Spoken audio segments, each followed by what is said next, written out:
కళ్ళ నిండా కుళ్ళుతో నిన్ను చూసే వాళ్ళకి నీ కష్టంతో పనిలేదు. మనసు నిండా ప్రేమతో నిన్ను చూసే వాళ్ళకి నీ లోపాలతో పనిలేదు. కడుపు నిండా ద్వేషంతో నిన్ను చూసే వాళ్ళకి నీ మంచితనంతో పనిలేదు. గుండె నిండా అభిమానంతో నిన్ను చూసే వాళ్ళకి నీ తప్పొప్పులతో పనిలేదు. రక్తం నిండా కోపంతో నిన్ను చూసే వాళ్ళకి నీ పశ్చాత్తాపంతో పనిలేదు. వీళ్లే కాదు, నీ చుట్టూ ఉన్న ఇంకో 100 మంది నిన్ను 100 రకాలుగా చూడొచ్చు.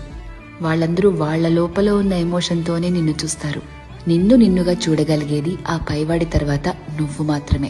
ఎప్పుడైతే నువ్వు నీలో ఉన్న తప్పులు ఒప్పులు, మంచి చెడు, నీలో కోపాలు, నువ్వు చేసే మోసాలు, నీలో మార్పులు, నువ్వు పడే పశ్చాత్తాపాలు, నీ చుట్టూ బాధ్యతలు, నీ ఆశలు, వాటికై నీ కష్టాలు, దేవుడిచ్చిన లోపాలు, నీ ప్రయత్నాలు, ఇలా ఎదుటి వాళ్ళని జడ్జ్ చేయడానికి మనం వెతుకుతూ ఉంటామే, వాటన్నిటి ద్వారా నిన్ను నువ్వు చూసుకోగలిగితే ఎలా అన్బయాస్డ్ గా, లాయర్లా కాదు జడ్జి లాగా, అప్పుడు నువ్వేంటో నీకు అర్థమవుతుంది కదా.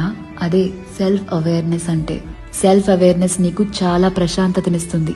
ర్యాండమ్ గా ఎవరిని ఏమీ అనలేవు, ఎందుకంటే నీకు తెలుసు ఎవరి తుఫాన్లు వాళ్లకుంటాయి లోపల అని. ఒకరిని జడ్జ్ చేయటం చాలా ఈజీ అబ్బా, కానీ నిన్ను నువ్వు జడ్జ్ చేసుకోగలిగితే personal growth, peace of mind అన్నీ దొరుకుతాయి. అందుకే నిన్ను నువ్వు తెలుసుకుంటూ ఉండు, బాగుంటుంది.